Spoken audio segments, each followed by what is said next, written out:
അമ്മ എന്ന് പറഞ്ഞ പിന്നീട് ഏത് അങ്കിൾ എന്ന് ചോദ്യം വരൂല. അത് വാപ്പയുടെ സഹോദരനെ അമ്മ എന്ന് പറയുള്ളൂ. ഉമ്മയുടെ സഹോദരൻ അങ്കിളാണ്, അതിന്റെ ഖാലിനെ പറയുള്ളൂ. ആന്റി അത് ഉപ്പാന്റെ പെങ്ങളോ ഉമ്മാന്റെ സഹോദരിയോ, ഉപ്പാന്റേതാണെങ്കിൽ അമ്മ അമ്മത്ത് എന്ന് അറബി പറയും. ഉമ്മാന്റെ സഹോദരി ഖാലത്ത്. വളരെ വ്യക്തമാണ്, അവിടെ വേറെ ഡൗട്ട് ഇല്ല. കസിൻ ബ്രദർ കസിൻ സിസ്റ്റർ, ഏത് കസിൻ ബ്രദർ ഏത് ആരുടെ ചോദ്യം വരും, അതൊന്നും പ്രശ്നമില്ല. അറബിയിൽ വളരെ വ്യക്തമാണ്.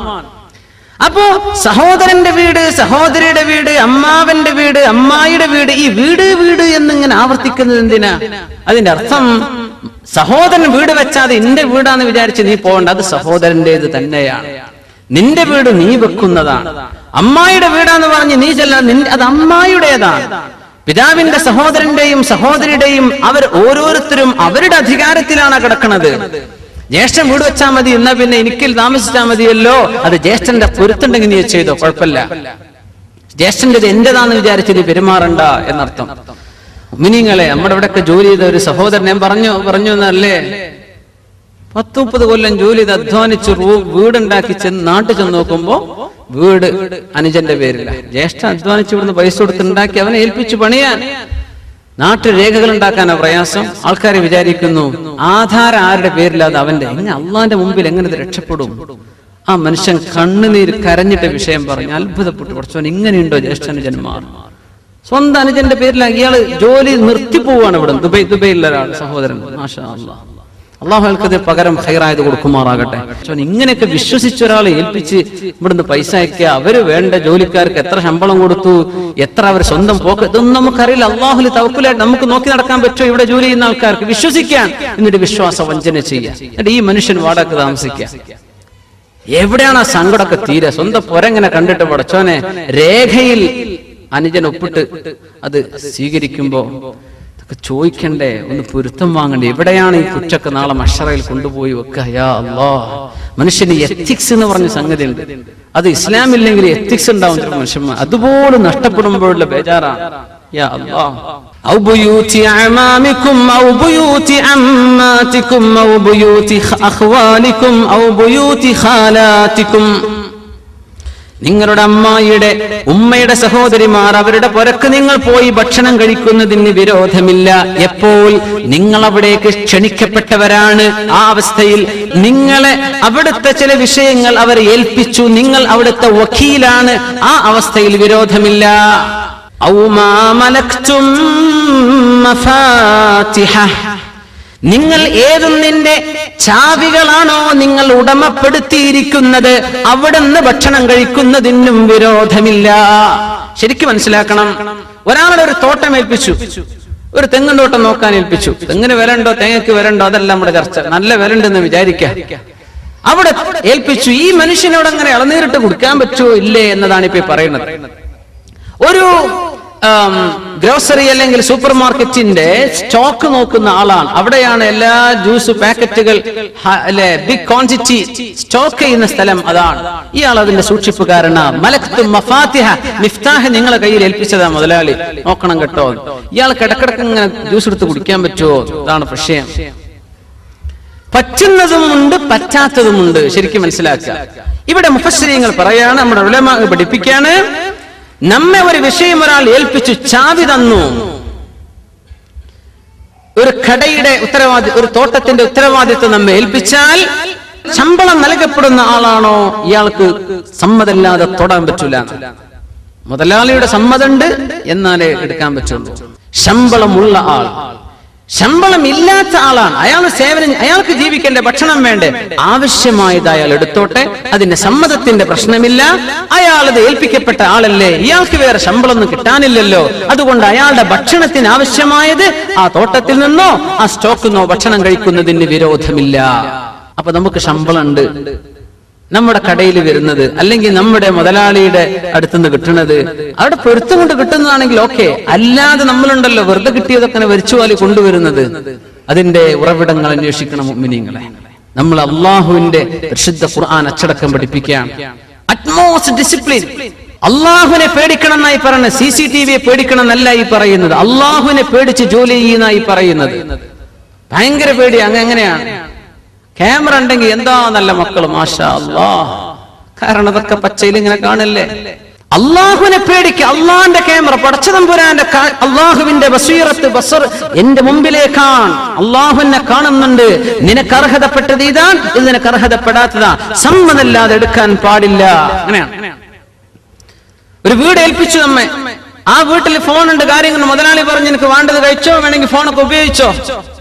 സുബ്ഹാനല്ലാഹ്, ഓൻ ഡയൽ ചെയ്യാ ദുബൈക്ക്, വേറെ എന്തെങ്കിലും അവന്റെ ഏതെങ്കിലും ഫ്രണ്ട്സിനെ വിളിക്കാൻ സൗദിക്ക്, നാട്ടിൽ നിന്ന് കൂളായിട്ട്. എന്താ മുതലാളി പറഞ്ഞു ഉപയോഗിച്ചോളൂ. യാ അല്ലാഹ്, ഇയാൾ ഉദ്ദേശം അതാണോ? നിനക്ക് അത്യാവശ്യം ലോക്കൽ കോളുകളൊക്കെ നീ ചെയ്തോന്നല്ലേ പറഞ്ഞൊരു ഉദ്ദേശത്തുണ്ടാവുള്ളൂ. ആളുകൾ ഇങ്ങനെ ദുരുപയോഗം ചെയ്യുന്നത് എത്രയാണ്. ഇതൊക്കെ അല്ലാഹു പറഞ്ഞതിന്റെ പൊരുൾ നമുക്കിപ്പോ മനസ്സിലാവും. യാ അല്ലാഹ്, മോനപ്പെട്ട നമ്മുടെ ഉസ്താദ് തന്നെ ഒരു വിഷയം പറഞ്ഞു. നമ്മുടെ ഇവിടെ അബുദാബിയിൽ ജീവിച്ചു പോയ നമ്മുടെ വലിയൊരു ഉസ്താദ് ഇപ്പൊ നാട്ടിലാണ്. അവരിപ്പോ അടുത്ത് വന്നു പോയിരുന്നു. വിസിറ്റ് വരുന്ന ആൾക്കാർ അവിടെ ഫോൺ ഉപയോഗിച്ചിട്ട് അങ്ങോട്ട് ഇന്റർനാഷണൽ കോൾ വിളിച്ചിട്ട് ആ സാധുവിന് ബില്ല് വരുമ്പോ യാ അല്ലാഹ്, ഇയാൾ വിളിച്ചതല്ല. നമ്മുടെ ഫുജൈറ മൗലവി ഉണ്ടായിരുന്നു, ഫുജൈറയിലെ അച്ഛനമ്പലം. അവർക്ക് അങ്ങനെ നാട്ടിലൊക്കെ വിസിറ്റ് വരുന്ന ഉസ്താദുമാരും അല്ലാത്തവരൊക്കെ അവരെ പുരക്ക് താമസിക്കും. ഫുജൈറ അദ്ദേഹം ഇപ്പൊ നാട്ടിലാണ്, ഫുജൈറ മൗലവി എന്ന് പറഞ്ഞ സാലം ഡ്രൈവിംഗ് സ്കൂളൊക്കെ ചെയ്തിരുന്ന അദ്ദേഹം എന്ന് പറഞ്ഞു കുറച്ച് തമ്പുരാനെ നാട്ടിൽ നിന്ന് വിസിറ്റ് വന്നവരാ. ഫുജൈറിന്ന് വിളിക്കുക, നാട്ടിലേക്ക് ഫോൺ ഓപ്പൺ ആണ്. അങ്ങനെ വിളിച്ചു. ആ സാധുവിന് 7000-8000 ഒക്കെ ബില്ല് വന്നു. അപ്പോ ഇതൊക്കെ സാധാരണക്കാരും വിവരമുള്ളവരും അല്ലാത്തവരൊക്കെ മനസ്സിലാക്കണം. കോമൺ സെൻസ് വേണമെന്ന് അല്ലാഹു പറഞ്ഞുതരാണ്. എന്തുപയോഗിക്കണം എന്നാണ്, എന്തിന്റെ പൊരുത്താണ് ഇപ്പൊ അവിടെ തന്നിട്ടുള്ളൂ, അതേ നിങ്ങൾക്ക് എടുക്കാൻ പാടുള്ളൂ. അവിടുത്തെ വിഷയങ്ങൾ അന്യായമായി നശിപ്പിക്കരുത്. വീട് വെച്ച ആൾക്കാർ, ഇതിൽ ഒരുപാട് ആളുകൾ നാട്ടിൽ വീട് വെച്ച് പൂട്ടിപ്പോന്നവരാണ്. എന്തേ പൂട്ടിപ്പോന്നത്? ജ്യേഷ്ഠനോടോ അനിയനോടോ പെങ്ങളോടോ വന്ന് താമസിക്കാൻ പറഞ്ഞുകൂടായിരുന്നോ? എന്തേ പറയാത്തത്? എന്തുകൊണ്ട് പറയുന്നില്ല? ജ്യേഷ്ഠൻ വന്ന് താമസിച്ചാൽ പോരെ, ഇരപ്പാക്കി കളയും. പിന്നെ ചെല്ലുമ്പോ പെയിന്റിങ് വേറെ നടത്തണം അല്ലേ? പെങ്ങളും കുട്ടികളും നശിപ്പിച്ചേക്കും. അതുകൊണ്ട് വേണ്ട. ഈ ചിന്ത മുസ്ലിം ഉമ്മത്തിൽ വരരുത്. ഇത് എന്റേതാണ്, എന്റെ ജ്യേഷ്ഠന്റേത് എന്റേതാണ്, പെങ്ങളുടേത് എന്റേതാണ് എന്ന് നിങ്ങൾ ചിന്തിക്കും. വല അല അൻഫുസികും, നിങ്ങളുടേതാണെന്ന് മനസ്സിലാക്കി നിങ്ങൾ അന്യന്റെ സാധനം ഉപയോഗിക്കുമ്പോ അത് നശിപ്പിച്ചേക്കല്ല. സ്വന്തം വാഹനം നല്ല ഉഷാറായിട്ട് ഉപയോഗിക്കും. വേറെ ആളുടെ വാഹനം എടുത്ത് കൊണ്ടുപോകുന്ന ഒരു സാധു, അവൻ കൊണ്ടുപോയി സർവ്വ ക്യാമറയും ഫ്ലാഷ് അടിച്ചിട്ട് കൊണ്ടുവന്ന് നിർത്തി കൊടുക്കുകയാണ്. ഈ സാധുവിന് എത്ര കൊടുക്കേണ്ടി വരും? അല്ലെങ്കിൽ നശിപ്പിക്കുക. മനുഷ്യന്മാർ അങ്ങനെയൊക്കെ ചെയ്യുന്നില്ലേ? ഇത് പാടില്ലെന്ന് അല്ലാഹു പഠിപ്പിക്കുന്ന ആയത്താണിത്. അന്യന്റെ സാധനം നശിപ്പിക്കരുത്, അവനവന്റേതുപോലെ ഉപയോഗിക്കുക. യാ അല്ലാഹ്, ഔ ബുയൂതി അഖ്വാലികും ഔ ബുയൂതി ഖാലാതികും ഔ മാ മലകതും മഫാതിഹ ഔ സദീഖികും, നിങ്ങളുടെ സുഹൃത്തിന്റെ പുരയിൽ പോയി ഭക്ഷണം കഴിക്കാൻ നിങ്ങൾ മാ ദുംതും മദ്ഊവീൻ, നിങ്ങൾ അങ്ങോട്ട് ക്ഷണിച്ചതാണ്, കുഴപ്പമില്ല. നിങ്ങൾ അവിടെ അടുത്ത വിഷയം ഏൽപ്പിക്കപ്പെട്ട ആളുകളാണ്. നിങ്ങൾ അതിന് ആവശ്യമുള്ളത് ഭക്ഷിച്ചോ. കല്യാണത്തിന് വിളിച്ചു, സദ്യക്ക് വിളിച്ചു, നിങ്ങൾ ഭക്ഷിച്ചോളൂ, ഒരു കുഴപ്പമില്ല. പക്ഷേ സുഹൃത്തിൻ്റെതാണെന്ന് പറഞ്ഞ് അയാളുടെ സമ്മതമല്ലാതെ എടുക്കാൻ പാടില്ല. ഇതാണ് അത്. സുഹൃത്തിന്റെ അല്ലേ, മൂപ്പരെ മൊബൈൽ എടുത്തിട്ട് വിളിച്ചേക്കാം. അയാൾക്ക് സമ്മതമുണ്ടോ എങ്കിൽ മാത്രമേ നീ ചെയ്യാൻ പാടുള്ളൂ. പിന്നെയുണ്ടോ ഈ പൈസ എടുക്കലും അന്യന്റെ പൊസഷനിൽ കിടക്കുന്ന സാധനം എടുത്തു കൊണ്ടുവരലും, ഇതൊക്കെ എവിടെ കിടക്കുന്നു? ഭക്ഷണം കഴിക്കും, ഒരു ടേബിളിൽ ഭക്ഷണം കഴിക്കുന്നതിന്റെ വിഷയമാണ് ഈ പറയുന്നത്. അതിന് വിരോധമല്ല. നിങ്ങൾ അവിടെ ക്ഷണിക്കപ്പെട്ടവരല്ലേ. ഇനി അടുത്തും നോക്കൂ. ലൈസ അലൈക്കും ജുനാഹുൻ അൻ തഅകുലൂ ജമീഅൻ ഔ അശ്താതാ, നിങ്ങൾക്ക് വിരോധമില്ല. അൻ തഅകുലൂ ജമീഅൻ ഔ അശ്താതാ, നിങ്ങൾ ഒറ്റയ്ക്ക് ഭക്ഷണം കഴിച്ചാലും കൂട്ടത്തിൽ ഭക്ഷണം കഴിച്ചാലും വിരോധമില്ല. അതിപ്പോ എന്തിനാ അല്ലാഹു പറയുന്നത്? അതൊക്കെ നമുക്ക് അറിയാലോ. നമ്മൾ ഒന്നുകിൽ ഒറ്റയ്ക്ക് കഴിക്കും, അല്ലെങ്കിൽ ഒരുമിച്ച് കഴിക്കും. ഇതെന്തേ പറഞ്ഞത്? സ്വഹാബത്തിന്റെ വിഷയത്തിലായി ഇറങ്ങുന്നത്. അവര് ജാഹിലിയ കാലത്ത്, ഇസ്ലാമിന്റെ മുമ്പ് അവര് ഒറ്റയ്ക്ക് ഭക്ഷണം കഴിക്കൽ ഭയങ്കര വിഷമായിരുന്നു. 3 ദിവസത്തോളം പട്ടിണി കിടന്ന ആളുകളുണ്ട് സ്വഹാബത്തിൽ. എന്റെ കൂടെ ഭക്ഷണം കഴിക്കാൻ ഒരാളെ കിട്ടിയിട്ടില്ല. എങ്ങനെ ഒറ്റക്ക് തിന്ന? കഴിയുമെങ്കിൽ ഒരാളെ കൂട്ടിന് വിളിക്കാം. അപ്പൊ ഒറ്റക്ക് കൂട്ടിന് ഒരാളെ കിട്ടുന്നില്ലെങ്കിൽ പട്ടിണി കിടക്കുന്ന സമ്പ്രദായം ഉണ്ടായി. ഇസ്ലാം പറഞ്ഞു അത് വേണ്ട, നിങ്ങൾ ആരും കിട്ടിയില്ലെങ്കിൽ ഒറ്റക്ക് ഭക്ഷണം കഴിച്ചോ, ഒരുമിച്ച് കഴിച്ചോ, വിരോധമില്ല. ഒരുമിച്ച് എന്തായാലും കഴിക്കും. ഒറ്റക്ക് കഴിക്കാൻ പറ്റുമോ എന്നതായിരുന്നു വിഷയം. നമ്മൾ നേരെ നമ്മളുടേത് മാത്രം കുറച്ച് സാധനം വാങ്ങിയിട്ട് അവിടെ ഇങ്ങോട്ട് തിരിഞ്ഞിട്ട് ആരും കാണാതെ ഒറ്റക്ക് തിന്ന് പോകാൻ കഴിയുന്നു. പോരാ, ഇന്ന് വേണോന്ന് ചോദിച്ചിട്ട് ചിലപ്പോ വേണമെന്ന് പറയണ ചങ്ങാതിമാരായിരിക്കും ചിലപ്പോ, അതുകൊണ്ട് ചോദിക്കാതിരിക്കും. അതുകൊണ്ട് ഒന്നു മുമ്പ് നിങ്ങളെ വേണ്ടാന്നെങ്കിലും പറഞ്ഞേക്കണം. എന്തിന് ഈ സുന്നത്ത് നഷ്ടപ്പെടണ്ട. ഹദീസാണ് അല്ലെ? നിങ്ങൾ ഒരാളുടെ ഭക്ഷണം രണ്ടാക്കും അത് മതി എന്നാണ്. ഒരാളുടെ ഭക്ഷണമേ വാങ്ങിയിട്ടുള്ളൂ, ഒരാളും കൂടെ വന്നു, അൽഹംദുലില്ലാ നമുക്ക് രണ്ടാൾക്ക് ഷെയർ ചെയ്യാം, അങ്ങനെ കഴിച്ചോളി. രണ്ടാൾക്കുള്ള ഭക്ഷണം ഉണ്ടോ, മൂന്നാൾ വന്നാലും അത് ധാരാളമുണ്ട്. ഹദീസ് റസൂലുള്ളാഹി സ്വല്ലല്ലാഹു അലൈഹി വസല്ലം, മൂന്നാൾക്കുള്ള ഭക്ഷണം നാലാൾക്കും അത് തന്നെ ധാരാളമാണ്. നമ്മൾക്ക് എത്രയാ വെച്ചു കൂട്ടുന്നത്? 5 ആള് വരുന്ന് പറഞ്ഞാൽ 15 ആക്കുള്ള ചോറ് റെഡിയാണ്. സുബ്ഹാനല്ലാഹ്, അത് വേസ്റ്റ് ആക്കുക കുറ്റകരമാണ് മുഅ്മിനീങ്ങളെ, കുറ്റകരമാണ്. അപ്പോ ഒരാളുടെ ഭക്ഷണം രണ്ടാൾക്കും, രണ്ടാളുടെ മൂന്നാൾക്കും മതി എന്ന് പറഞ്ഞാൽ നമ്മൾ ഭക്ഷണം കഴിക്കുന്ന ഇടയിൽ 2 ആളങ്ങോട്ട് വന്നു, നമ്മൾ 5 പേരുണ്ട്, ഒരു 2 ആള് വന്നാൽ ആരും നോക്കാതെ തല താഴ്ത്തി തിന്നണ്ട, ഒന്ന് പറഞ്ഞേക്കണം, കൂടെ ഇരിക്കല്ലേ, ഒന്ന് കഴിച്ചേക്കണം. കാരണം അവര് തിന്നാലും ഇതിൽ ബറക്കത്ത് അല്ലാഹു തരുമെന്ന് റസൂലുള്ളാഹി സ്വല്ലല്ലാഹു അലൈഹി വസല്ലം. അതിലുണ്ട് 2 ആളുടേത് 3 ആൾക്ക് മതി, 3 ആളുടെ ഭക്ഷണം 4 ആൾക്കത് ധാരാളമാണ്. പിന്നെ ഇവിടെ മുഫസ്സിരീങ്ങൾ മറ്റൊരു കാര്യം പറയുന്നു, സുബ്ഹാനല്ലാഹ്, ഒരുമിച്ച് കഴിക്കുന്നതിന് വിരോധമില്ല, ഒരുമിച്ച് കഴിക്കുന്ന വിരോധമില്ല. അതിൽ ഒരാശയം കൂടെ പഠിക്കാനുണ്ട്. എന്തേ? നാട്ടിലൊക്കെ ഒറ്റക്കൊറ്റയ്ക്ക് ഇപ്പോ ചില കമ്പനികളൊക്കെ അങ്ങനെ ചെയ്യാറുണ്ട് അല്ലെ, ചില ഒരു എൻഡ് ഓഫ് ഇയർ സെലിബ്രേഷൻ ഒക്കെ വെക്കും. നമ്മള് മീറ്റിംഗ് ആണ്, അതുകൊണ്ട് ഒരാൾക്ക് ബഫേ ലഞ്ച് ഇത്രയാണ് കൊടുത്തേക്കണം, ആവശ്യമുള്ളവര് രജിസ്റ്റർ ചെയ്യാന്ന് പറയും. 100 ആള് പോയാൽ 100 ആൾ അവനവന്റെ തിന്നത് അവനവൻ കൊടുക്കാൻ, അങ്ങനെ പിരിഞ്ഞു പോരുന്ന പാർട്ടികൾ ഉണ്ടാവും. അതല്ല, നമ്മൾ എല്ലാവരും ഭക്ഷണം കഴിക്കുക, എന്നിട്ട് നമുക്ക് ഈ ഈക്വലായിട്ട് വിഷയം ഡിവൈഡ് ചെയ്യാം. 100 റുപ്യ ബില്ല് വന്ന് നമ്മൾ 10 ആളുണ്ട്, ഓരോരുത്തരും 10 ദിർഹം വെച്ച് എടുക്കുക, 100 ബില്ല് ചെയ്തിട്ട് നമുക്ക് പോരാം. അങ്ങനെ കഴിക്കുന്ന ഒരു കഴിക്കൽ ഇതൊക്കെ സാധാരണ നടക്കുന്ന സംഗതിയല്ലേ. ലൈസ അലൈക്കും ജുനാ. ഇവിടെ ചില പ്രശ്നം വരും. ഇവരെല്ലാരും കഴിച്ചു, ഒരു പൊറാട്ടയെ ദോശൊക്കെ വായിച്ചു. പൊറാട്ടന്റെ ഗുണം ദോഷം എന്നല്ല ഞാനിവിടെ പറയുന്നത്, കഴിച്ചു സംഗതി പറയാം. ഒരുത്തൻ 2 എണ്ണം കഴിച്ചു, ഒരുത്തൻ 3 എണ്ണം കഴിച്ചു, ഒരുത്തൻ 12 എണ്ണം കഴിച്ചു. ബില്ലിട്ടപ്പോ എല്ലാവർക്കും ഒരേ ബില്ല്. പടച്ച തമ്പുരാന്, ഞാൻ ആകെ 1.5 തിന്നിട്ടുള്ളൂ, 12 എണ്ണം തിന്ന മനുഷ്യനും 10 റുപ്യ കൊടുക്കണത്, ഞാനും 10. ഇത് വേണോ? അതിൽ കുഴപ്പമില്ല, സാരല്ല, നിങ്ങൾ ഒരുമിച്ച് തീരുമാനിച്ചതല്ലേ ഒരുമിച്ച് കഴിക്കാന്ന്. അതുകൊണ്ട് അങ്ങ് തസാമുഹ ചെയ്ത്, അത് വിട്ടുവീഴ്ച ചെയ്ത് കൊടുത്തേക്കണം, അത് സാരല്ല. പക്ഷെ പാടില്ലാത്തൊരു സംഗതി ഇവിടെ ഉണ്ട്. ഇവൻ എല്ലാം തിന്നു, മറ്റാള് പട്ടിണി കിടക്കുകയാണ്. അത് ചെയ്യാൻ പാടില്ല, അത് കുറ്റകരമാണ്. എല്ലാം ഒരുത്തങ്ങ് തിന്നുപോയി.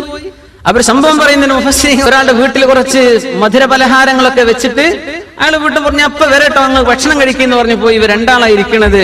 ഇയാള് 1 2 എണ്ണം എടുത്ത് കഴിച്ച് നിർത്തി, മറ്റവൻ അങ്ങോട്ട് തിന്നൊരു തീറ്റ. പാത്രം 3/4 കാലിയായി. കടന്നു വരുന്ന ആൾക്ക് തോന്നൂലേ, പടച്ചവനെ, ആളുകളൊക്കെ വന്നിറങ്ങി പോകുന്ന വീടുകളാണെങ്കിൽ ഒക്കെ തീർത്താൻ പറ്റുമോ അല്ലെ? പുരക്കാരൊക്കെ വല്ല ബിസ്ക്കറ്റോ ചായ ചിപ്സൊക്കെ തരുമ്പോ മുഴുവൻ പടച്ചോനെ തന്ന സ്ഥിതിക്ക് മോശാക്കാൻ പറ്റൂലല്ലോ എന്ന് വിചാരിച്ച് മുഴുവൻ തിന്നാ, അത് പറ്റില്ല. അപ്പോ പുരക്കാരൻ വന്നപ്പോ ഇയാള് പറഞ്ഞു, അല്ലാ, ഈ മനുഷ്യൻ നിങ്ങളോട് ഭയങ്കര ഇഷ്ടമാണ് കേട്ടോ, ഒന്ന് പറഞ്ഞു കൊടുത്തു. നല്ല ഇഷ്ടമുള്ള ആളല്ലേ, നല്ലോണം തിന്നുള്ളൂ, അതുകൊണ്ട് എന്നെക്കാൾ നിങ്ങളോട് ഇഷ്ടം മൂപ്പർക്കാണ് കേട്ടോ എന്ന് തിരുത്തി കൊടുത്തു. കുഴപ്പമില്ല, അങ്ങനെ ചെയ്യുന്നതിന് കുഴപ്പമില്ല എന്നാ പറഞ്ഞതിന് അർത്ഥം.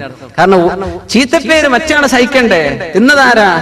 ഇവൻ. യാ അല്ലാഹ്, നിങ്ങൾ കൂട്ടമായിട്ടൊരു ബില്ലിട്ടിട്ട് ഭക്ഷണം കഴിക്കുകയാണ്, അവിടെ ഒരാൾ ഏറെയും കുറവും, ഒരു ഉരുളന്റെ വലുപ്പം കുറച്ചും കൂടുതൽ, ഇതൊന്നും അളക്കാൻ നിൽക്കല്ല, അതൊക്കെ വിട്ടുകൊടുത്തേക്ക്.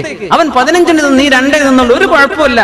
നിങ്ങൾ അഷ്താത്തൻ, നമ്മൾ എല്ലാരും ഒരുമിച്ച് കഴിക്കാന്നല്ലേ പറഞ്ഞത്, അതിലങ്ങോട്ട് സഹിച്ചേക്കണം. അതൊന്നും പിന്നെ പ്രശ്നമാക്കല്ല കേട്ടോ, അതൊന്നും പിന്നെ ഫേസ്ബുക്കിൽ ഇടരുത്. 12 തിന്നവനെ കാണുക, ഫോട്ടോ വെച്ചിട്ടേ അതൊന്നും ഇടാൻ നിൽക്കണ്ട, അതൊക്കെ വിട്ടുകൊടുത്തേക്ക്. അതൊന്ന് കാര്യാക്കരുത്. അഷ്താത്തൻ എല്ലാം വളരെ സിമ്പിൾ വിഷയങ്ങൾ വരെ അപ്ലോഡ് ചെയ്യും. എന്തിനാ വെറുതെ നെറ്റിലെ സ്പേസ് ഒഴിവാക്കുക? അതൊക്കെ വളരെ സബ്സ്റ്റൻഷ്യൽ മാറ്റർ വല്ലതും ഉണ്ടെങ്കിൽ കൊടുക്കുക എന്നല്ലാതെ ആവശ്യമില്ല. അവനവന്റെ ഓരോ കുടുംബ പ്രശ്നങ്ങളൊക്കെ എടുത്തിട്ട് ഫോട്ടോ അതും അപ്ലോഡും വീഡിയോ ഒക്കെ ചെയ്യും. എന്താ ഈ വീഡിയോ? ഒരു കുട്ടി പാട്ട് കാണുമ്പോഴത്തെ ചാടുന്നതേ കൊടുക്കുള്ളൂ. ആ കുട്ടി ചാടുന്നത് ഉമ്മയും മാപ്പിയും കണ്ടാൽ പോരെ, എന്തിനാ അവിടെ നെറ്റിൽ സ്പേസ് വേണ്ടതിനൊക്കെ? അപ്പൊ നശിപ്പിക്കല്ല, അല്ലെങ്കിൽ അതും ദുരുപയോഗം ചെയ്യല്ല. ഇരിക്കട്ടെ. അപ്പോ അല്ലാഹു തആല പറയാണ്, നിങ്ങൾ ഒറ്റക്കോ കൂട്ടമായിട്ടോ ഭക്ഷണം കഴിച്ചോളൂ, അതിനൊന്നും വിരോധമില്ല. കൂട്ടമായിട്ട് ഭക്ഷണം കഴിച്ച്, ചില ആളുകൾ നല്ല വളവന്മാരുണ്ടാവും, നല്ല സുഹൃത്തുക്കളാണ് അല്ലേ? അപ്പോ ബസ് കയറി, അങ്ങനെ കണ്ടക്ടർ വരുന്നു, ഒരു സിറ്റി 5 റുപ്യ കൊടുത്തു. അപ്പൊ മറ്റേ ആള് മുമ്പില്, അല്ല ഞാൻ എന്റെ കൊടുത്തിട്ടുണ്ട് കേട്ടോ എന്ന് ഇവിടെ പറയാ, എന്റെ ഈ കൊടുത്തോന്ന്, എന്റെ ഞാൻ കൊടുത്തിട്ടുണ്ട്. ഭക്ഷണം കഴിച്ച് ഒരുമിച്ച് ഭക്ഷണം കഴിക്കാൻ വേണ്ടി കയറിയതാ. അങ്ങനെ ഒരുമിച്ച് ഭക്ഷണം കഴിഞ്ഞ് വർത്താനം കഴിഞ്ഞ് ഇറങ്ങുമ്പോ ഇവർ പറയാം, നിന്റെ ബില്ലിങ് തന്നേക്ക് വേറെയാണ്. അതൊക്കെ ചീപ്പ് ഏർപ്പാടാണ്. എന്റേത് ഞാൻ കൊടുത്തോളാം, എന്റെ. അത് കൂട്ടുകാരായി ഒരുമിച്ച് നിൽക്കുകയാണെങ്കിൽ അത് അങ്ങോട്ടും ഇങ്ങോട്ടൊക്കെ എന്ത് ചെയ്യാ, കുറച്ച് വിട്ടുവീഴ്ചകളൊക്കെ ആകാം. ഫ്രണ്ട്ഷിപ്പിന്റെ ചില വശങ്ങൾ അള്ളാഹ് പറഞ്ഞു തരുമ്പോഴല്ലേ നമുക്ക് അതിന്റെ കൂലി കിട്ടുള്ളൂ. നമ്മൾ ഇതൊക്കെ ചെയ്യുന്ന ആൾക്കാരാണ്. പക്ഷെ ഇങ്ങനെ അള്ളാഹു പറഞ്ഞിട്ടുണ്ടെന്ന് അറിയുമ്പോൾ നമുക്ക് സമാധാനമായില്ലേ? മാഷാ അള്ളാഹ്, ഒരു വിഷമം തോന്നും വേണ്ട. കല്യാണത്തിന് പോകുമ്പോഴൊക്കെ കുറച്ച് ആൾക്കാർ കൂടുതൽ കഴിക്കുന്നവര്, നേരത്തെ പറഞ്ഞ ഷഅബ് ബിൻ ജുബൈർ എന്ന് പറഞ്ഞ തമ്മാഉൽ അറബ്, അദ്ദേഹം ഭയങ്കര തീറ്റപ്രിയനായിരുന്നു. താബീങ്ങളുടെ കാലത്ത് കഴിഞ്ഞു പോയ ആളാ. നേരത്തെ കിണറ്റിൽ വീണില്ലേ കൈ കൊടുക്കാത്ത ആള്, എന്റെ കൈയ്യോട് കുടിച്ചോന്ന് പറഞ്ഞപ്പോ കൈയെന്നു. ആ മനുഷ്യനും മകനും ഭക്ഷണം കഴിക്കാൻ വേണ്ടി പോയി. അങ്ങനെ സദ്യക്കിരിക്കുമ്പോ മകൻ ഭക്ഷണം കഴിക്കുന്നുണ്ട്, വെള്ളം കുടിക്കുന്നുണ്ട്. ഒരു ഉരുള ഭക്ഷണം, 2 ഗ്ലാസ് വെള്ളം. ഇയാളാണെങ്കിൽ കിട്ടിയ ഭക്ഷണം നന്നായി തിന്നുന്ന ആളാണ്. പ്രശസ്തനാണ്. അബൂ ജഅഫർ അൽ മൻസൂറിന്റെ കൊട്ടാരത്തിൽ പോയ കഥയൊക്കെ ഉണ്ട്, ഇൻഷാ അല്ലാഹ് പിന്നെ പറയാം. അപ്പോ ഭക്ഷണം കഴിച്ച് പുറത്തിറങ്ങിയപ്പോ വാപ്പ മകനെ ഒരൊറ്റ അടി. അബേ, എന്തിനാ വാപ്പ നിങ്ങളെന്നെ തല്ലിയതെന്ന് ചോദിച്ചു. നല്ല ഉഷാറുള്ള ചോറ് കൊണ്ടെന്ന് വെച്ചിട്ട് ഈ വെള്ളം കുടിച്ച് പള്ളം മുഴുവൻ നിറച്ചില്ലേ എന്ന്. അതില് പറഞ്ഞു, വാപ്പാ ഈ വെള്ളം നല്ലോണം കുടിച്ചാല് വയറ് നല്ല വലുതായിട്ട് നന്നായി തിന്നാൻ പറ്റും, അതിനാണ് ഞാൻ ആ കുടിച്ചത്. അതില് അടുത്തടി വേറെ, ഇതെന്തേ വാപ്പങ്ങൾ എന്നെ പഠിച്ചത്? ഇങ്ങനെ ഒരു ഇൽമ എന്റെ അടുത്ത് ഉണ്ടായിട്ടെന്ന് എനിക്ക് ഇതുവരെ പറഞ്ഞില്ല.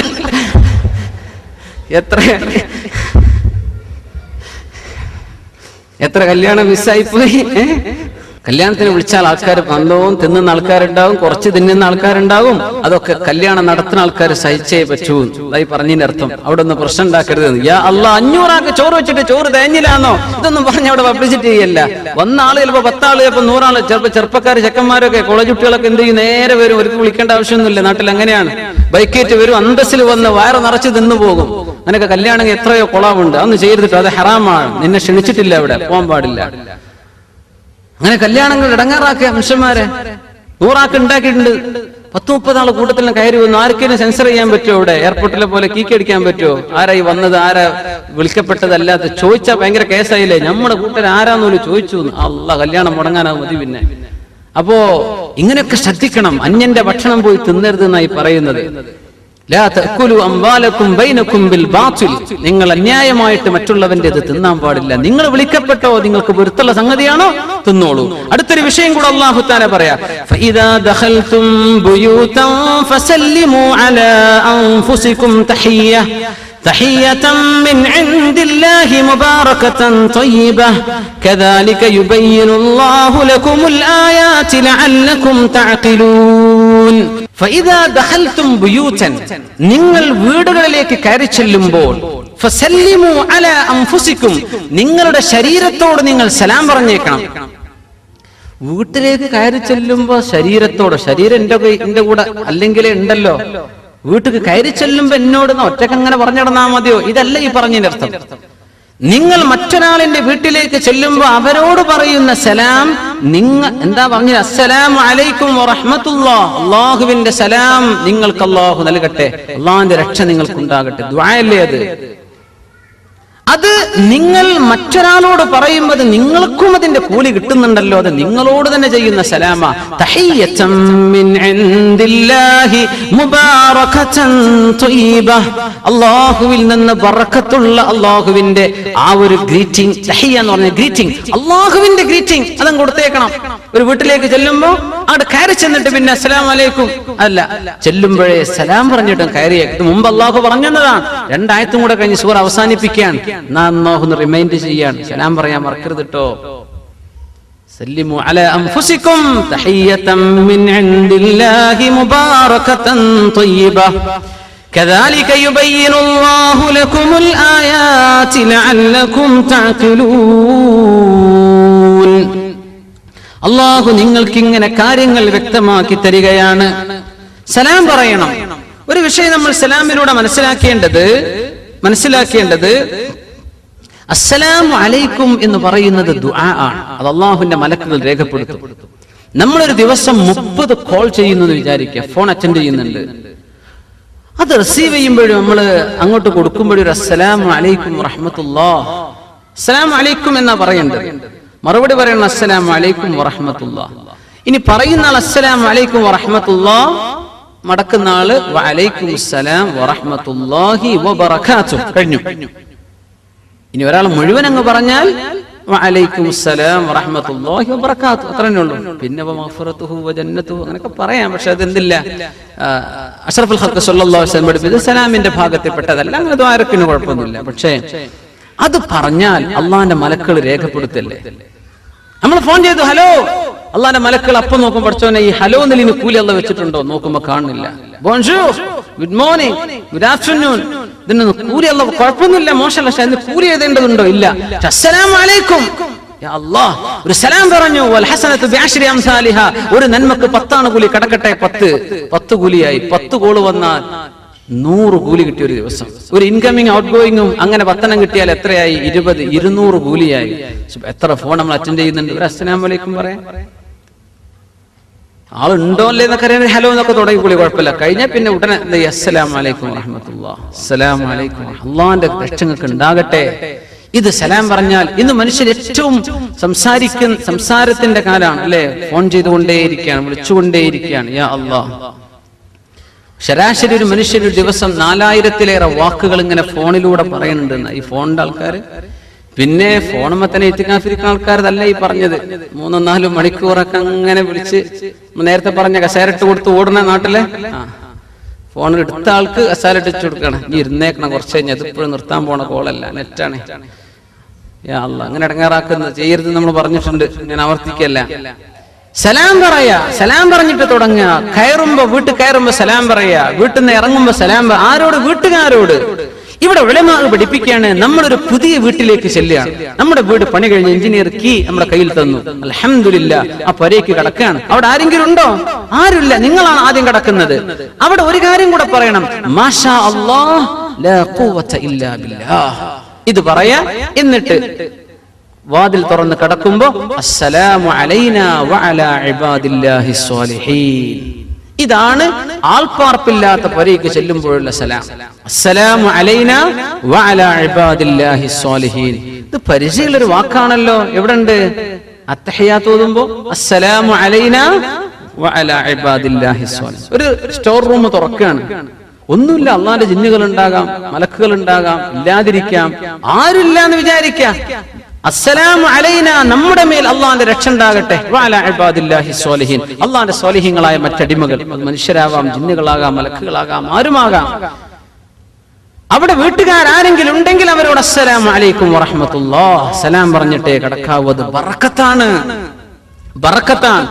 റസൂലുള്ളാഹി സ്വല്ലല്ലാഹു അലൈഹി വസല്ലം പറയുന്ന ഹദീസ് നോക്കൂ, ഇദാ ദഖല അർ-റജുലു ബൈതഹു, ഒരാൾ വീട്ടിലേക്ക് കടക്കുമ്പോൾ ഫദകറല്ലാഹ ഇൻദ ദുഖൂലി, വീട്ടിൽ കടക്കുമ്പോൾ അല്ലാഹുവിനെ ഓർത്താൽ, വഇൻദ തആമിഹി, ഭക്ഷണം കഴിക്കുമ്പോൾ അല്ലാഹുവിനെ ഓർത്താൽ, ഖാല ശൈത്താൻ, പിശാച് വിളിച്ചു പറയും, ലാ മബീത ലക്കും വലാ അശാ, നിങ്ങൾക്ക് ഈ വീട്ടിൽ ഭക്ഷണമില്ല, നിങ്ങൾക്ക് ഇവിടെ താമസവും ഇല്ല എന്ന് പിശാച് തന്റെ അനുയായികളോട് പറഞ്ഞു കൊടുക്കും. എന്തേ? വരക്കാരൻ കടന്നു തന്നെ സലാം പറഞ്ഞിട്ടാണ്. പിന്നെ അവര് ഭക്ഷണം കഴിക്കുമ്പോൾ ബിസ്മി ചൊല്ലി. അപ്പോ ബിസ്മി ചൊല്ലി ഭക്ഷണം കഴിച്ചാൽ പിശാച് അത് തിന്നൂല, പിശാചിന് തിന്നാൻ പറ്റൂല. നിങ്ങൾ സലാം ചൊല്ലാതെ പുരക്ക് കിടന്നാൽ നിങ്ങളുടെ കൂടെ ആര് കിടക്കുന്നുണ്ട്? പിശാച് കൂടെ കിടക്കുന്നുണ്ട്. അപ്പോഴാണ് പിന്നെ വീട്ടിൽ നിന്നും കച്ചറയാണ്, പ്രശ്നം. എന്തേ സലാം പറയാതെ വീട്ടിൽ കിടക്കുന്നത്? പിന്നെ കാണുന്ന മുഴുവൻ ദേഷ്യമാണ്, പിന്നെ ഏറാണ്, പിടുത്തമാണ്, പിന്നെ കണ്ടതിനും തൊട്ടതിനൊക്കെ പരാതിയാണ്. എന്തേ വിഷയം? കയറുമ്പോ സലാം പറഞ്ഞോ? എത്ര ദുആകളുണ്ടെന്നാണ്. റസൂലുള്ളാഹി സ്വല്ലല്ലാഹു അലൈഹി വസല്ലം തങ്ങൾ പറയുമായിരുന്നു, ഒരാൾ വീട്ടിലേക്ക് കയറുമ്പോൾ പറയണം, അല്ലാഹുമ്മ ഇന്നി അസ്അലുക ഖൈറൽ മൗലജി വഖൈറൽ മഖ്റജി, അല്ലാഹുമ്മ ഇന്നി അസ്അലുക ഖൈറൽ മൗലജി വഖൈറൽ മഖ്റജ്, ബിസ്മില്ലാഹി വലജ്നാ വബിസ്മില്ലാഹി ഖറജ്നാ വഅലാ റബ്ബിനാ തവക്കൽനാ. ഒക്കെ ചൊല്ലാനുള്ളതാണ്. അല്ലാഹുവേ, നല്ല ഒരു പ്രവേശനം ഞാൻ നിന്നോട് ചോദിക്കാൻ. ഭാര്യന്റെ അടുത്ത് അടി കിട്ടരുത്, അതല്ല. അവിടെ പ്രശ്നം ഉണ്ടാവരുത്. വീട്ടിൽ ബറക്കത്ത് വേണം. അത് ആശ്വാസത്തിന്റെ വീടല്ലേ. ബൈത്ത് എന്ന് പറഞ്ഞ ആശ്വാസം കിട്ടേണ്ട സ്ഥല. ചെറുപ്പക്കാർക്ക് വീട്ടിൽ ഇത് കിട്ടാത്തപ്പോഴാ റോട്ടിലേക്ക് ഇറങ്ങുക. പാതിര നേരോളം റോട്ടിൽ നിന്നിട്ട് അവസാനം ഉറങ്ങാൻ വേണ്ടി അകത്തേക്ക് വരും. എന്റെ വീട്ടിന്റെ ഉള്ളിൽ യാതൊരു സമാധാനമില്ല. അവിടെ ചെന്നാൽ പരാതിയും പ്രശ്നങ്ങളും തല്ലും പിടുത്തവും ഇതൊക്കെ തന്നെയാ. എന്നാ പിന്നെ പുറത്തായിക്കൊള്ളാം. എന്തേ ഇങ്ങനെയൊക്കെ ഒഴിവായി കിട്ടണമെങ്കിൽ എന്ത് ചെയ്യണം? ഈ സലാം പറയണം. അസ്സലാമു അലൈക്കും എന്ന് പറയാം. വീട്ടിൽ കയറി ദുആ ചൊല്ലാൻ സമയം കിട്ടൂല, വാതിൽക്കൽ തന്നെ ദുആ ഇറക്കുക. അല്ലാഹുമ്മ ഇന്നി അസ്അലുക ഖൈറൽ മൗലജി വഖൈറൽ മഖ്റജ്, ബിസ്മില്ലാഹി വലജ്ന ബിസ്മില്ലാഹി ഖറജ്ന വഅലാ റബ്ബിനാ തവക്കൽനാ. ഇത് ചൊല്ലണം. മറ്റൊരു ഹദീസിലുണ്ട്, സൂറത്ത് ഖുൽ ഹുവല്ലാഹു അത് പഠിപ്പിക്കുമ്പോൾ റസൂലുള്ളാഹി സ്വല്ലല്ലാഹു അലൈഹി വസല്ലം പറഞ്ഞു, ഒരു സ്വഹാബി വന്ന് പറഞ്ഞു, നബിയെ, പൈസല്ല നബിയെ, ഭയങ്കര ദാരിദ്ര്യമാണ്. പൈസല്ല നബിയെ, ദാരിദ്ര്യമാണ്. അള്ളാഹുവിന്റെ റസൂൽ പറഞ്ഞു, നിങ്ങൾ വീട്ടിലേക്ക് കയറുമ്പോ വീട്ടുകാരോട് സലാം പറയാ, കയറിയ ഉടനെ ഒരു പ്രാവശ്യം ഖുൽ ഹുവല്ലാഹു അഹദ് സൂറത്ത് ഓതുകയും ചെയ്യുക. ഫഅദറല്ലാഹു അലൈഹിൽ മാൽ ഹത്താ ഫാദ അലാ ജിറാനിഹി.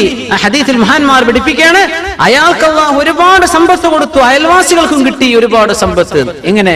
ഓരോ തവണ വീട്ടിൽ കയറുമ്പോഴും ഒരു ഖുൽ ഹുവല്ലാഹു അഹദ്. അൽ ബഖറ ഓതാനാ പറഞ്ഞതെങ്കിൽ നമ്മൾ പറ്റൂല എന്ന് പറഞ്ഞേനെ അല്ലേ? ഖുൽ ഹുവല്ലാഹു അഹദ് സൂറ ഇത്ര ഓതാൻ എളുപ്പമുള്ള സൂറ. അപ്പൊ ഇങ്ങനെ സുന്നത്തുകളുണ്ട് വീട്ടിൽ കയറുമ്പോൾ. അത് വീട്ടിന്റെ ഉള്ളിൽ അസ്വാരസ്യങ്ങൾ ഇല്ലാതിരിക്കാനാണ്, അവിടെ റാഹത്ത് ഉണ്ടാവാനാണ്. ഒരു സദസ്സിലേക്ക് കയറുമ്പോൾ സലാമിനെ സംബന്ധിച്ച് നമ്മൾ സൂചിപ്പിച്ചിരുന്നു. അസ്സലാമു അലൈക്കും പറഞ്ഞതിന്റെ ഒരു താല്പര്യം കൂടെ അതാണ്. അസ്സലാമു അലൈക്കും എന്ന് ഞാൻ നിങ്ങളോട് പറഞ്ഞാൽ, ഞാനും നിങ്ങളുമുള്ള ഈ ഇടപഴക്കത്തിൽ നിങ്ങളുടെ ഒരു മോശവും ഞാൻ പറയാൻ പോകുന്നില്ല. എന്റെ വശത്ത് നിന്ന് ഒന്നും നിങ്ങൾക്ക് ബുദ്ധിമുട്ടുണ്ടാവില്ല. ഈ ഗ്യാരണ്ടിയാണ് ഞാൻ നിങ്ങളോട് പറയുന്ന അസ്സലാമു അലൈക്കും. നിങ്ങൾ എന്നിൽ നിന്ന് സുരക്ഷിതരാണ്.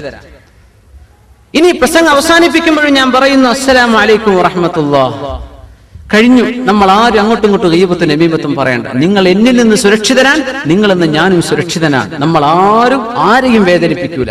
ഇത് ഗ്യാരണ്ടിയാണ്. ഇത് പറഞ്ഞിട്ട് ഒരു സദസ്സിലേക്ക് വരുന്ന അസ്സലാമു അലൈക്കും, ഈ പറഞ്ഞതിനർത്ഥം എന്താ? ഞാൻ വരുന്നുണ്ട് കേട്ടോ, എന്നെ കൊണ്ടൊരു ഉപദ്രവം നിങ്ങൾക്ക് ഉണ്ടാവൂല കേട്ടോ, അത് ഉറപ്പിച്ചോളൂ. ഇങ്ങനെ വരുന്ന ആൾക്കാർ വിത്തനുണ്ടാക്കി പോയാൽ എന്ത് ചെയ്യും? അതാണ് ഇസ്ലാമിന്റെ സലാം. എന്തൊരു മഹത്തരമാണ്. ഒരു സദസ്സിൽ മുസ്ലിമീങ്ങളും അമുസ്ലിമീങ്ങളും ഉണ്ടെന്ന് വിചാരിക്കുക, അവിടെ സലാം പറയണം, അസ്സലാമു അലൈനാ വഅലാ ഇബാദില്ലാഹി സ്വാലിഹീൻ, അല്ലെങ്കിൽ അസ്സലാമു അലാ മനിത്തബഅൽ ഹുദാ, സന്മാർഗം സ്വീകരിച്ചവർക്ക് രക്ഷ ഉണ്ടാകട്ടെ. മഹാനായ മർഹൂം സയ്യിദ് മുഹമ്മദ് അലി ശിഹാബ് തങ്ങൾ അവറുകൾ അവിടെ കോട്ടക്കൽ ആര്യവേദശാലയുടെ പ്രോഗ്രാമിന് വന്ന സമയത്തുള്ള ഒരു അനുഭവം പറഞ്ഞത്, അവിടെ ഒരുപാട് അമുസ്ലിമീങ്ങൾ വൈദ്യരും കുറെ വാര്യന്മാരും ഒരുപാട് മറ്റു അമുസ്ലിമീങ്ങളൊക്കെ ഉള്ള സദസ്സാണ്. തങ്ങളുടെ സംസാരത്തിന് നേരം തങ്ങൾ അസ്സലാമു അലൈക്കും വറഹ്മ, ആ സലാം, അവിടെ ഒരു നമസ്കാരന്റെ കൂപ്പുകൈ ഇങ്ങനെയൊക്കെ പറഞ്ഞ ആൾക്കാരുണ്ട്. നമ്മുടെ സ്വന്തം ആൾക്കാർ ജയ് ഹിന്ദു എന്ന് പറഞ്ഞ് കൈയടിച്ചിട്ട് പ്രസംഗം അവസാനിപ്പിക്കുക. മുസ്ലിമീങ്ങളാണ് അസ്സലാമു അലൈക്കും പറ, നീ അസ്സലാമു അലൈക്കും പറഞ്ഞു തുടങ്ങ്. നിന്റെ മുമ്പിൽ മുസ്ലിം ഒരാളുണ്ടോ, ആ സലാം അയാൾക്ക് കിട്ടൂലേ? നിന്റെ നമസ്കാരം കൂപ്പുകയും നിന്റെ ഈ മുഷ്ടിയൊക്കെ ആർക്ക് വേണം? അത് ആർക്ക് ഉപകാരപ്പെടും? അസ്സലാമു അലൈക്കും. തങ്ങളുടെ ആ ഒരു ഭയങ്കര സംഭവം. ആ ഒരു സദസ്സിൽ മുസ്ലിങ്ങളുണ്ട്, കോട്ടക്കൽ അങ്ങാടിയല്ലേ, അമുസ്ലിമീങ്ങൾ ധാരാളമുണ്ട്. ആ പരിപാടി ആര്യവേദശാലയുടെ പ്രോഗ്രാം, യാ അല്ലാഹ്, അതിന്റെ ഒരു വാർഷിക പരിപാടി. അസ്സലാമു അലൈക്കും വറഹ്മത്ത്. തങ്ങളുടെ ആ ശൈലിയിൽ സലാം പറഞ്ഞിട്ട് എന്നെ തുടങ്ങുന്നത്. യാ അല്ലാഹ്, സലാം പറയും. അള്ളാഹുവിന്റെ രക്ഷക്കുള്ള പ്രാർത്ഥനയാണ്. അത് മുഅ്മിനീങ്ങൾക്ക് ലഭിക്കണം. ഫസല്ലിമു അലാ അൻഫുസികും തഹിയ്യതൻ മിൻ ഇൻദില്ലാഹ് മുബാറകതൻ ത്വയ്യിബ. സലാം എന്ന് പറഞ്ഞത് മുബാറക്കാണ്, ബറക്കത്തുള്ളതാണ്. ത്വയ്യിബ, ഏറ്റവും പരിശുദ്ധമാണ്. അതിലും നല്ലൊരു ഗ്രീറ്റിംഗ് നമുക്ക് ഒരാൾക്കും കൊടുക്കാൻ പറ്റൂല. ഗുഡ് മോർണിംഗ് എന്നൊക്കെ നമ്മൾ പറഞ്ഞോളി, ശുഭ പ്രഭാതം ഉണ്ടാകട്ടെ എന്നൊരു ആശംസ തന്നെയാണത് അല്ലെ? ഗുഡ് ഈവനിങ് എന്ന് പറഞ്ഞാൽ അതന്നെ ഒരു നല്ല ഒരു ആഫ്റ്റർനൂൺ ഉണ്ടാകട്ടെ എന്നൊക്കെ, അല്ലെങ്കിൽ വൈകുന്നേരം രാത്രി എന്നൊക്കെ ആകട്ടെ. പക്ഷേ മുസ്ലിമീങ്ങൾ പറയേണ്ടത് എന്താ? അസ്സലാമു അലൈക്കും വറഹ്മത്തുള്ളാഹി. അള്ളാഹു നമ്മെ സഹായിക്കുമാറാകട്ടെ. സലാം നല്ലോണം വർദ്ധിപ്പിക്കും മുഅ്മിനീങ്ങളെ. സ്വന്തം ഗ്രൂപ്പുകാർക്ക് മാത്രം സലാം പറയുന്ന കാലാണ്. സ്വന്തം ഗ്രൂപ്പുകാർക്കും അല്ലാത്തോടും ഉണ്ടാകുന്ന ഓ ഇസ്ലാം ആരെ ഇസ്ലാം എന്ന് ഓർത്ത് അഹ്ലുസുന്ന വൽ ജമാഅത്തിന്റെ അഖീദയിലുള്ള മുസ്ലിമീങ്ങളോട് മറ്റൊരു ഗ്രൂപ്പുകാരൻ പറയാൻ സലാം പറയാൻ പാടില്ല. മൂപ്പരെ പിന്നിൽ നിസ്കാരം ചെയ്ത് എന്തേ പ്രശ്നം? മൂപ്പരെ നമ്മളാൾ അംഗീകരിക്കലില്ല. യാ അല്ലാഹ്, അള്ളാന്റെ ദീനല്ലേ നമ്മളിപ്പോ. അഫ്ശു സലാം, സലാം പറഞ്ഞേക്കണം. അബ്ദുല്ലാഹി ഇബ്നു മസ്ഊദ് റളിയല്ലാഹു അൻഹു പറയാണ്, ഞാൻ കൊതിച്ചു പോവുകയാണ്, ഞാൻ പറയുന്ന സലാം ആരും മടക്കാതിരിക്കട്ടെ. അപ്പൊ ആൾക്കാർ, പടച്ചോനെ നിങ്ങളെ സലാം മടക്കാതിരിക്കേ? അതെ, നിങ്ങൾ മടക്കാതിരുന്നാൽ അള്ളാഹു എനിക്കതിന് മറുപടി പറഞ്ഞുതരും. അള്ളാഹുവിന്റെ സലാം എനിക്കുണ്ടാവും. ഇത് നിങ്ങൾ പറയുമ്പോൾ നിങ്ങളുടേതല്ലേ കിട്ടുന്നുള്ളൂ, എനിക്ക് അള്ളാന്റെ മറുപടി കിട്ടും. ഞാൻ കൊതിച്ചു പോകാറുണ്ടെന്ന് അബ്ദുല്ലാഹി ഇബ്നു മസ്ഊദ് റളിയല്ലാഹു അൻഹു. അഫ്ശു സലാം, തന്റെ പരിചയക്കാരോട് മാത്രം സലാം പറയുന്ന കാലം അന്ത്യനാളിന്റെ അടയാളമാണെന്ന് നബിയുനാ റസൂലുള്ളാഹി സ്വല്ലല്ലാഹു അലൈഹി വസല്ലം. ഖിയാമത്ത് നാളാണ് ഈ വരുത്തി വെക്കുന്നത്. സ്വന്തം അനുയായികൾ, നമ്മൾ മെമ്പർഷിപ്പ് ഉള്ള ആളോട് മാത്രം സലാം പറഞ്ഞാൽ മതി. എന്ത് ദീനാ ഇത്? എന്ത് ദീനാണ്? ദീനാണോ ഈ പറയുന്നത്? അള്ളാന്റെ ദീനാണോ ഈ പറയുന്നത്? അഫ്ശു സലാം, മുഅ്മിനീങ്ങളോട് സലാം പറഞ്ഞേക്കണം. ജനങ്ങൾക്ക് ഭക്ഷണം കൊടുക്കിൻ. വസല്ലൂ ബില്ലൈലി വന്നാസു നിയാം, ജനങ്ങൾ ഉറങ്ങുന്ന നേരത്ത് എഴുന്നേറ്റ് തഹജ്ജുദ് നിസ്കരിച്ചേക്കണം. തദ്ഖുലുൽ ജന്നത ബിസലാം, അന്തസ്സിൽ സ്വർഗ്ഗത്തിൽ പോകാമെന്ന് റസൂലുള്ളാഹി സ്വല്ലല്ലാഹു അലൈഹി വസല്ലം. മുഅ്മിനീങ്ങളെ സലാം പറയണം, വീട്ടിൽ കയറുമ്പോ സലാം. ഇനി നമ്മൾ ഖുർആൻ ക്ലാസ് കഴിഞ്ഞ് പോവാണ്, വീട്ടിൽ ആരുമില്ല, റൂമിൽ ആരുമില്ല, നമ്മൾ എന്ത് സലാമ പറയപ്പോ? അസ്സലാമു അലൈനാ വഅലാ ഇബാദില്ലാഹിസ് സ്വാലിഹീൻ. അല്ലെങ്കിൽ ഒരു മുസ്ലിമായ മനുഷ്യനുണ്ട്, അസ്സലാമു അലൈക്കും വറഹ്മത്തുള്ളാഹി, സലാം പറയണം. പള്ളിയിലേക്ക് വരുമ്പോ പള്ളിയിൽ ഒരു ഖുർആൻ ക്ലാസോ ഇൽമിന്റെ സദസ്സോ നടക്കുന്നുണ്ടെങ്കിൽ അവിടെ സലാം പറയൽ മഹ്ദൂറാണ്. മഹ്ദൂർ എന്ന് പറഞ്ഞാൽ ഹറാം, പറയാൻ പാടില്ല. ഒരു ഖുർആൻ ക്ലാസ് നടക്കുക, അസ്സലാമു അലൈക്കും, പള്ളിയിൽ പറ്റൂല കേട്ടോ. നിങ്ങൾ സദസ്സിൽ പോകണേ പറഞ്ഞോളി, കേൾക്കുന്ന ഒരു മറുപടി പറയും വേണം. പക്ഷേ ഒരു പള്ളിയിൽ ഇൽമിന്റെ മജ്ലിസ് നടക്കുമ്പോൾ സലാം പറയരുത്. പള്ളിയിൽ നിസ്കാരത്തിന് ഇഖാമത്ത് കൊടുത്താൽ അവിടെ സലാം പറയരുത്.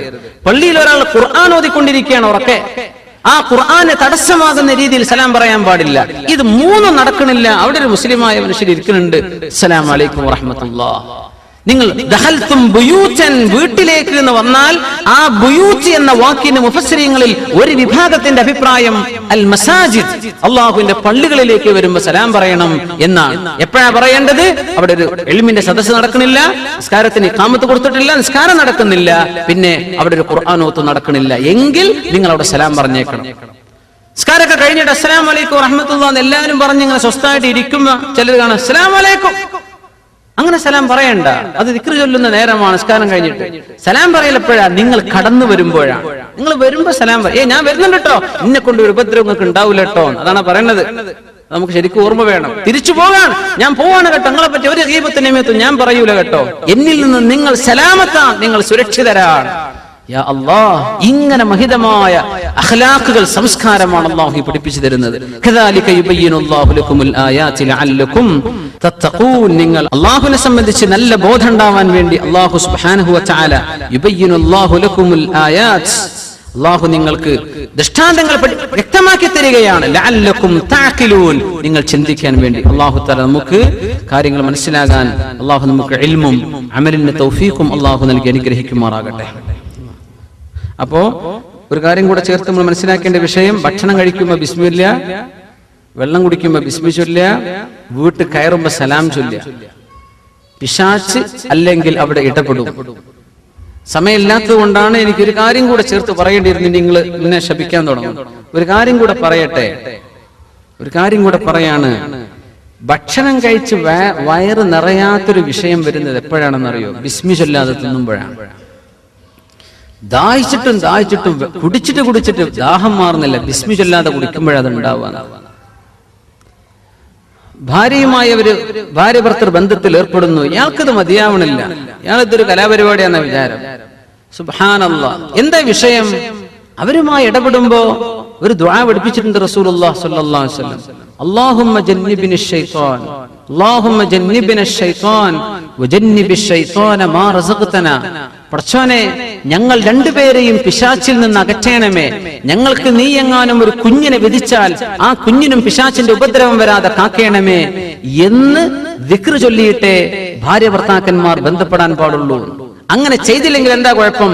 പിശാച് ഇവരുടെ കൂടെയുണ്ടെന്നാണ്. അപ്പൊ ഇവന് മതിയാവണില്ല, അപ്പൊ ഇവന് മതി വരുന്നില്ല, ഭാര്യ തൃപ്തിയാവുന്നില്ല. എന്റെ പ്രശ്നം അള്ളാന്റെ നാമം ഉച്ചരിച്ചില്ല. ഇതൊക്കെ അള്ളാഹു ചെയ്ത വലിയ നിഅമത്തുകളല്ലേ? സ്വർഗലോകത്തെ അനുഭവങ്ങൾ എന്താണെന്ന് അറിയാൻ ദുന്യാവിൽ അള്ളാഹു വെച്ച സാമ്പിളുകളാണെന്നാണ്. അള്ളാന്റെ നാമം ഉച്ചരിക്കുക, അപ്പോഴേ നിനക്ക് ആശ്വാസമാവുള്ളൂ. അള്ളാന്റെ നാമം ഉച്ചരിച്ച് ഭക്ഷണം കഴിക്കുക, അപ്പോഴേ നിനക്ക് വയറ് നിറയുള്ളൂ. അള്ളാന്റെ നാമം ഉച്ചരിച്ച് വെള്ളം കുടിക്കുക, അപ്പോഴേ നിന്റെ ദാഹം മാറുള്ളൂ. ഇത് ജീവിതത്തിൽ നമ്മൾ പകർത്ത് അള്ളാഹു തൗഫീഖ് ചെയ്യുമാറാകട്ടെ. ഇവിടെ ഒരൊറ്റ ചോദ്യം ചോദിച്ചത്, ഒന്നുണ്ടാക്കുമ്പോൾ ആൾക്കാർ കാലുമ തടവുന്നുണ്ട്, ഇത് ശരിയാവോ? ഇപ്പൊ സെന്ററിലൊക്കെ തന്നെ നിസ്കരിക്കുന്ന സമയത്തൊക്കെ അങ്ങനെ ശ്രദ്ധയിൽപ്പെട്ടു. മൈതിസ്കാരൊക്കെ ഉണ്ടാവുമ്പോ തല തടവുന്നുണ്ട്, കാലുമ തടവി വരിക, അത് ശരിയാവില്ലല്ലോ.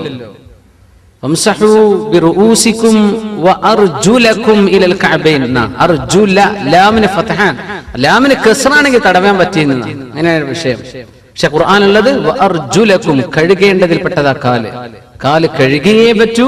തടവിയാൽ ഒന്നു ശരിയാവില്ല. ഒന്ന് ശിക്ഷമ തടവലും ഇല്ലാത്തതും നമ്മൾ മുമ്പ് പറഞ്ഞിട്ടുണ്ട്. അതിൽ പ്രബലമായ അഭിപ്രായം സോക്സിമ തടവൽ ശരിയാവൂല എന്ന് തന്നെയാണ്. എന്ന് പറഞ്ഞ സാധനം ഉണ്ട്, ലെതർ കൊണ്ട് ഉണ്ടാക്കിയ ഒരു സോക്സ്, ലെതറിന്റെ നടക്കാൻ പറ്റും. അതും ഒതുവോടുകൂടെ അത് ധരിച്ചാൽ അടുത്തൊരു ഒതു എടുക്കുമ്പോൾ തടവിയാ മതി. സോക്സ് ഒക്കെ എന്താണ് ഊരെ കിട്ടുന്ന സാധനമല്ലേ, ടിഷ്യൂ ഇഷ്ടം പോലെയല്ലേ, ഒന്നും ഡ്രൈ ചെയ്യാനൊക്കെ എളുപ്പമല്ലേ. കാലിന് അങ്ങനെ പ്രശ്നം ഉണ്ടെങ്കിൽ കഴുകണം എന്ന് അല്ലാഹു പറഞ്ഞതാ. കഴുകിയേ പറ്റൂ, മടമ്പ് വരെ നിർബന്ധമാണ്. അള്ളാഹു നമ്മെ സഹായിക്കുമാറാകട്ടെ. സംശയങ്ങൾ നിങ്ങൾ എന്ത് ചെയ്യുക, ഇസ്ലാം ഓൺ വെബ് .net നമ്മുടെ സൈറ്റ് ഉണ്ട്, islamOnWeb.net. നിങ്ങൾക്ക് ഓൺലൈനായിട്ട് എന്ത് ചെയ്യാം, അതൊക്കെ കൈകാര്യം ചെയ്യുന്ന ആളുകൾക്ക് സംശയങ്ങൾ നിങ്ങൾക്ക് അവിടെ ഓൺലൈനായിട്ട് നിങ്ങൾക്ക് ചോദിക്കാം. അതിന്റെ മറുപടിയും അതിന്റെ മഹാന്മാരായ പണ്ഡിതന്മാർ തരും. islamOnWeb.net NET. പിന്നെ അല്ലെങ്കിൽ editor@gulfsatyadhara.com നമ്മുടെ പത്രമാണ് ഗൾഫ് സത്യധാര. അതിന്റെ എഡിറ്റർക്ക് നമ്മുടെ ഇമെയിൽ ID ഉണ്ട്, editor@gulfsatyadhara.com. അങ്ങനെയൊക്കെ നമുക്ക് ഓൺലൈൻ ചോദ്യങ്ങൾ